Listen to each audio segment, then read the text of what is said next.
Bonjour, aujourd'hui, le 27 septembre, samedi. Je vous fais une petite vidéo juste pour remettre à jour, mes explications pour nos deux premiers cours. Ça, c'est une vidéo qui s'adresse à tous les groupes. Alors, moi, vous savez, j'ai toujours une collection de livres de plusieurs artistes. J'ai même acheté 2 revues aujourd'hui dans lesquelles je vais vous montrer des images. En fait, ce qui arrive, c'est que regarder les livres et les nouvelles revues aussi, les dernières sorties, ça me permet d'être au fait des tendances. Donc, moi, mon cours, c'est un objectif qui fait partie de mon cours, c'est d'essayer de voir c'est quoi les nouvelles tendances, comment on peut s'exprimer dans une esthétique particulière, qu'est-ce qui ressort aujourd'hui. On est dans un contexte où les choses se vont autrement, ok? C'est sûr, si on reculait 50 ans en arrière, ben, ce ne serait pas la même chose, ce serait différent. Alors, c'est ça. Donc, moi, je vais vous parler, j'ai pris quelques petites notes, je m'excuse, je vais juste regarder mes notes. Bon, concernant la peinture gestuelle qu'on a faite, ça, c'est une peinture que j'ai faite, je me souviens plus c'est quel cours que j'ai fait, ça. C'est lundi, en tout cas, lundi ou mardi, là, je ne sais plus trop, ou samedi. Mais en tout cas, on a tout fait une peinture gestuelle dans tous mes cours, c'est ça, là. On a commencé par ça. Donc, là, c'est ça, celle-là, je l'avais comme continué un peu, je crois, mais au cours, mais en tout cas, c'est ça. Là, il faut que je m'arrête, parce que de toute façon, je vais la recouvrir, je vais faire autre chose dessus, ça sert pour mes démonstrations. Donc, la peinture gestuelle, ce que je voulais vous dire, c'est que on peut la continuer, ok? On peut la continuer, on peut essayer de persister pour voir si on peut faire quelque chose. J'ai fait une petite vidéo là-dessus, elle est sur YouTube, c'est ma dernière. Là, ben celle-là, ça va être vraiment la dernière. C'est ça, c'est que je vous montre certains trucs pour essayer de réchapper une peinture. Moi, je peux vous voir un après l'autre dans les cours pour voir si vous pouvez garder votre peinture gestuelle ou si vous voulez la garder ou si vous voulez persister ou si vous voulez la recouvrir à votre choix. Vous pouvez toujours essayer de la travailler un petit peu au cours parce que quand on va travailler au cours, ben, on va travailler notre peinture texture. Fait que si vous avez du temps, vous pouvez toujours continuer de travailler votre peinture gestuelle pendant que l'autre sèche. Mais, comme je vous dis, ce sera libre à vous. Et c'est ça, ramenez votre peinture quand même, peu importe ce que vous allez faire avec, là, ramenez votre toile quand même, ok? Je vais vous montrer à faire les côtés de la toile aussi, les côtés des toiles, là, c'est important qu'ils soient faits, ok? Bon, alors, c'est là qu'on voit si la peinture est finie ou pas aussi souvent. Donc, là, ce qu'on va faire... je vais juste vous parler de... Ouais, c'est ça.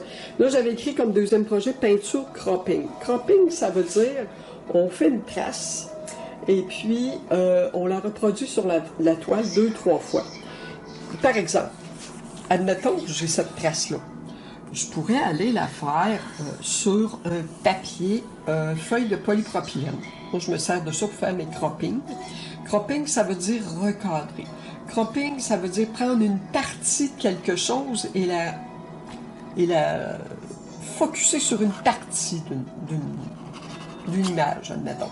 Si je focus là-dessus, que je veux faire ça en cropping, c'est-à-dire je prends une feuille de polypropylène, je prends un pinceau de la couleur, je prends ces couleurs-là, j'essaye à peu près d'aller chercher la forme et je la reproduis en la renversant sur ma toile. Je fais une espèce d'empreinte. Donc, les taches de couleur vont se transférer sur votre toile. Vous pouvez faire ça à 1, 2 ou 3 endroits. OK? Et à partir de ça, on laisse sécher. À partir de ça, on peut faire une nouvelle peinture. OK? Autrement dit, on rapatrie certains éléments qu'on a pris ailleurs et on va développer d'autres formes. On va adjoindre d'autres couleurs avec ça. Les couleurs qui vont rentrer avec ce qu'il y a déjà. OK? Bon, je vous expliquerai de toute façon au cours, là, un peu mieux, là, mais c'est ça. En gros, c'est ça. Donc, c'est ça. Là, je veux vous montrer ça. Donc, c'est une façon de procéder pour commencer, démarrer une peinture abstraite. OK? Ça nous donne des marques de départ. Un peu comme on a fait avec la peinture gestuelle. Je vous disais, ben, prenez votre pastel sec, prenez votre bâton corellable, prenez votre graphique, on fait des lignes. Donc on part, on démarre la peinture. Ça ne veut pas dire que tous les éléments qu'on voit là-dedans vont apparaître jusqu'à la fin du processus de création de peinture, ok? Alors, donc on va voir ça. Là, ok, le livre ici de Middleman, là on est dans la texture. Gabrielle Middleman est très intéressante. Elle fait des peintures à partir de photos qu'elle prend de portes, vieilles fenêtres, des trains, des façades de trains, des murs. Elle prend des photos et elle va essayer elle s'inspire de ça pour créer ses peintures. Donc, j'ai une image ici qui est quand même intéressante. Je vais la retenir pour le cropping. Ça pourrait être intéressant, quelque chose comme ça. Bon. Ok, voilà. Bon, donc elle fait avec du plâtre, avec des textures, comme je vous ai montré, médium de craquelage. Ici, ça, j'avais fait ça en vidéo. Je m'étais inspirée de cette peinture-là, avec cette forme ici, mais j'avais fait complètement autre chose, là, mais ça... Disons que ça tenait un peu à ça. J'avais fait une analogie. Là. Je m'étais inspirée de sa peinture, de l'image. Donc, on pourrait peut-être faire une composition comme ça. Donc, c'est dans le principe de à peu près 1/3, 2/3, plage de repos, texture. Et je voulais vous faire travailler avec des couleurs neutres. Donc, on va apprendre à faire de la rouille. Si vous voulez en mettre un peu, je vais vous montrer comment en faire. C'est pas dur. On peut travailler avec des produits de peinture qui vont créer un effet de rouille, mais on peut travailler avec des couleurs aussi. Le terre de sienne brûlée, le terre d'ombre brûlée. Si vous n'en avez pas, moi j'en ai, c'est pas grave, là, ça n'en prend pas beaucoup. Et puis un peu de bleu de céruléum. Juste ces trois couleurs-là, on peut faire une apparence de rouille. Un rouille, j'en avais ici un peu, c'est pas tout à fait ça, attendez-moi. Bon, on en a ici un peu, là, de la rouille. Je pense que la recette de rouille, je viens de vous dire, était similaire à elle, ce qu'elle fait aussi dans sa recette de rouille. Avec le turquoise, voilà. J'en ai ici, là, de la rouille. On peut peut-être aller voir ça. Il y a du papier d'émery aussi qui était intéressant. Je pense que c'est ça qu'elle a ici. Le papier d'émery, c'est du papier qu'on prend pour sabler le bois, là. On peut directement coller ça sur notre toile et ça, il y a une espèce de rugosité qui peut être intéressante à aller travailler. On pourra peut-être l'essayer. Là, notre toile de texture, ça va être une toile d'expérimentation. On a le temps, on peut essayer nos textures. Je sais que dans certains cours, là, les élèves ils ont mis la texture à peu près à leur goût. Je les ai laissés aller librement. Surtout mon cours du mardi soir, là. Je leur ai fait une démo, mais ils ont été assez librement dans l'application de la texture. Alors, on va faire toutes sortes d'expérimentations, de textures. On va rester dans des couleurs qui sont ici. Voyez-vous, j'ai ça ici, là, une rouille blanc, noir. J'en ai plusieurs ici, rouille, blanc, noir. Bon, c'est ça. Fait qu'on pourra composer avec des éléments simplement droit, ok. Droit, je dis ça, là, mais c'est pas obligé, là. Si on arrive et on veut pas faire de ligne droite, ben, c'est certain que ça, c'est une possibilité d'aller avec ça, d'essayer de faire des effets de flou. Ça, c'est juste une inspiration, là, ce livre-là. Là. Moi, ça me permet de me guider. Alors voilà, ça va être pour la texture. Il y a les pochoirs et le collage de papier. Comme je vous avais dit, là, vous savez, quand là, ça irait bien avec notre peinture texture, là, nos papiers aluminium. Je vais en amener, moi, que j'utilise pas. OK, mais j'en fais beaucoup. Puis si vous en avez des papiers d'alu, vous allez pouvoir en faire avec votre rasoir, avec votre rouleau, avec le pinceau, vous le fripez, vous le faites sécher, comme je vous ai montré. Donc, on peut avoir des morceaux de papier qui sont intéressants à aller imbriquer dans la texture d'une toile. OK? Fait que moi, de toute façon, je vais en amener. Bon. On va faire ça. Excusez, hein, je suis en train de regarder. Yes. OK. Je vais vous montrer les toiles qu'on a. Attendez, là. Je vais lâcher un peu ça. Je veux juste revenir sur la peinture gestuelle. Vous savez, quand on a fait la peinture gestuelle au premier cours, là, ces peintures-là, là, bon, alors, je vous avais dit, c'est tendance. Autrement dit, la tendance, c'est de faire une espèce de démarche au médium mix en appliquant des lignes, premièrement, sur le tableau, pastel, médium le bâton aquarellable, le graphite. Après ça, on fait quelques traces peinture, rouleau, racloir, ok? On revient avec le pinceau avec la perche, le pinceau là, avec la rallonge, ok? Bon, donc c'est des procédés qui sont semblables à ces artistes-là. Que font ces artistes-là, ça c'est The Best of Acrylic. C'est une revue, bon, que j'ai pris dans un endroit où ils vendent des revues d'art. Donc ici, on a la surface qui est travaillée à peu près partout. On a des focus. Les focus sont toujours ici, ici, là et là. Donc on en a deux ici qui sont assez focus assez principal. Donc la couleur plus lumineuse est plus évidente. Ok, le peintre nous indique c'est ici que le focus est. Ok, pas ailleurs, ici et là. Ok, mais notre œil se promène quand même. Ok, après ça, j'ai ça ici. Très simple. Ça pourrait être prêt au niveau des couleurs, être près de nos couleurs qu'on va utiliser pour notre peinture de texture. Ça, c'est du coton fromage. Très intéressant quand on l'étire à utiliser dans une peinture. Je vais en amener. Au cours. Bon, vous voyez, ça c'est mon genre.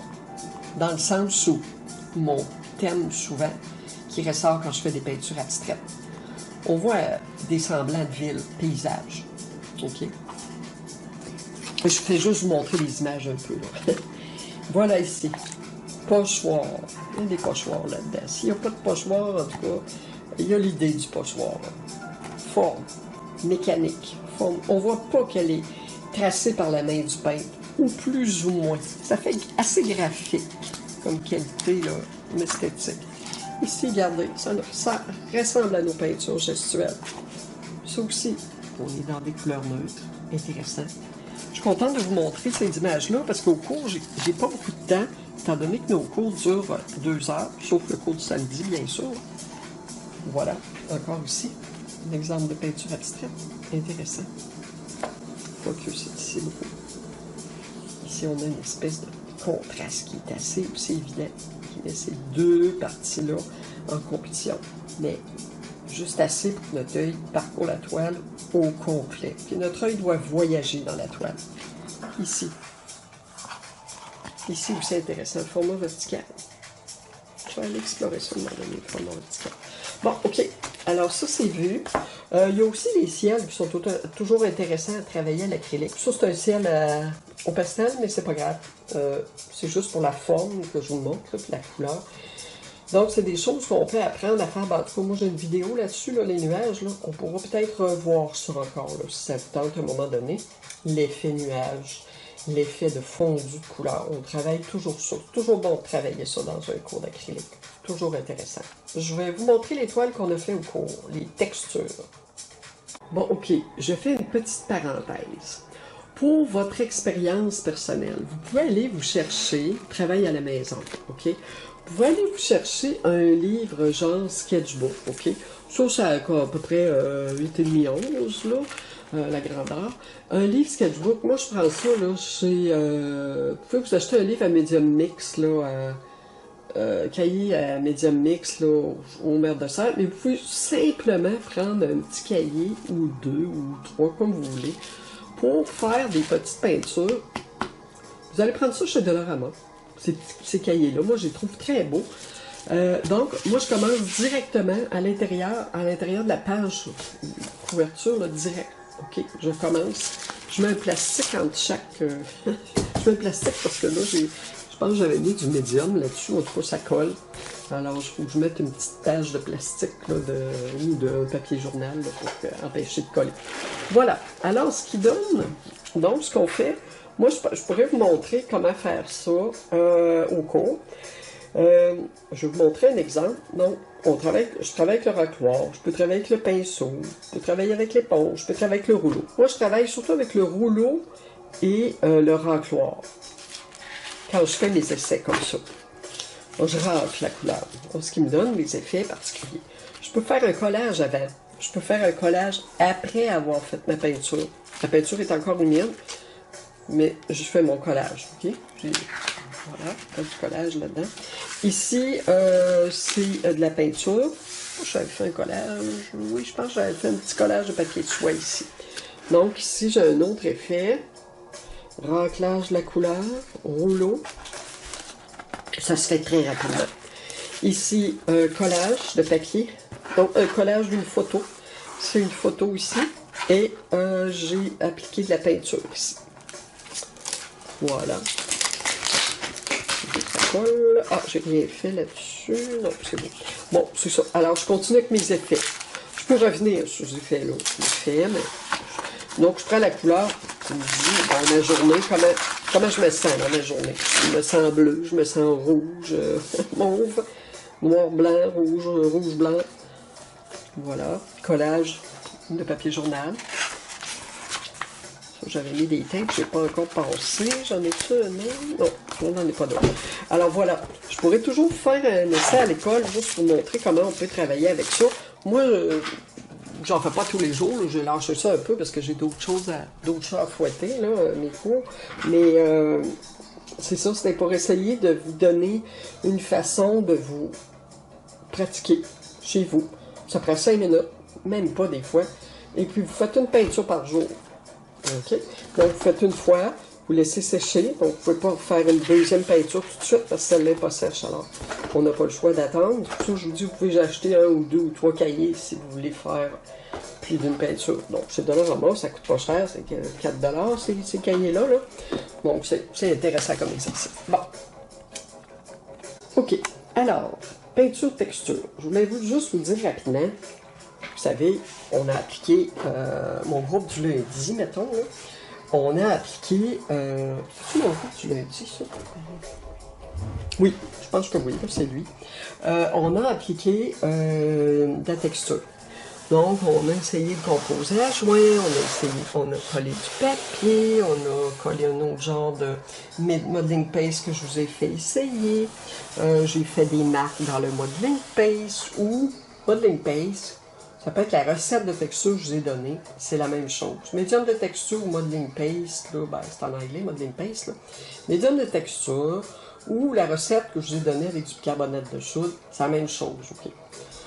C'est de la texture dans laquelle vous pouvez faire des marques.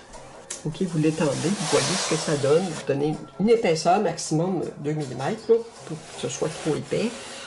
Voilà. Ici, j'avais juste un petit collage de papier, de petit papier japonais.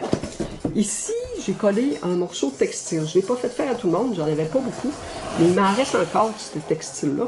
On pourra, au cours du travail, là, on pourra en coller avec du médium molle, le médium molle que j'avais conseillé d'acheter. Ou moi, je vais avoir du mode podge, hein, je vais en amener au cours. Ceux qui n'en ont pas, qui n'ont pas eu le temps d'en acheter, ben, on va pouvoir vous en fournir un petit peu. Et puis, bon, c'est ça. Alors ici, regardez l'effet de rouille. J'en ai un effet de rouille sur papier ici, un peu, là. Fait qu'on pourra... C'est du papier aluminium, ça, que j'ai collé avec ma texture. J'ai mis de la texture par-dessus le papier. Donc, j'ai collé mon papier, puis après ça, j'ai mis ma texture. Ici, j'ai un peu de sable aussi. Ici, ben, c'est notre médium à craqueler. Alors, normalement, le médium à craqueler, il devrait avoir fait des petites craquelures comme ça, là. J'en ai un petit peu ici aussi. Voilà.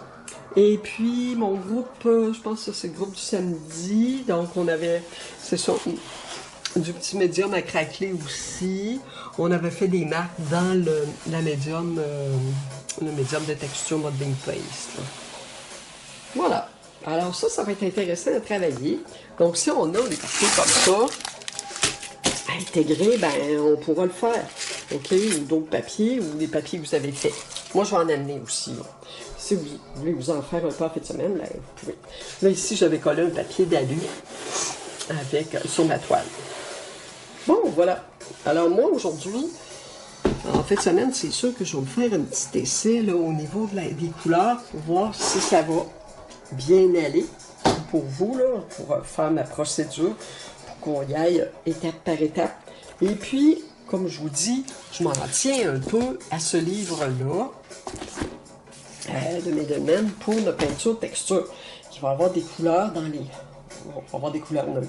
Ce qui nous empêchera pas de mettre une petite tache de couleur, un turquoise, un rouge, un vert, en tout cas. On regardera ça, là. Mais des fois, ça peut être juste des petites gouttes, juste un petit peu. Et puis, ça réveille la peinture, OK? Donc, je pense que c'est intéressant. Fait qu'on va regarder ça la semaine prochaine. Donc, il y a une chose qu'il ne faut pas vous oublier. Ah oui, c'est vrai, c'est très important. Je vous avais dit, quand je vous ai fait essayer le composé à joint, il faut mettre du médium liquide dessus, OK? Ou mode Podge, OK? Voilà. Le composé à joint que j'utilise, là, c'est lui. Il s'appelle, je fais de la publicité, j'ai pas le droit de faire ça, je pense, Rapid Coat. Extra léger. Donc ça, c'est une quantité de... Excusez. C'est un litre, ça, je pense. En tout cas, c'est un moyen. Il y en a un, je pense qu'il y en a un plus petit que ça. Non, ça, c'est le plus petit. Ça, c'est la plus petite. C'est à peu près 1 litre environ. OK.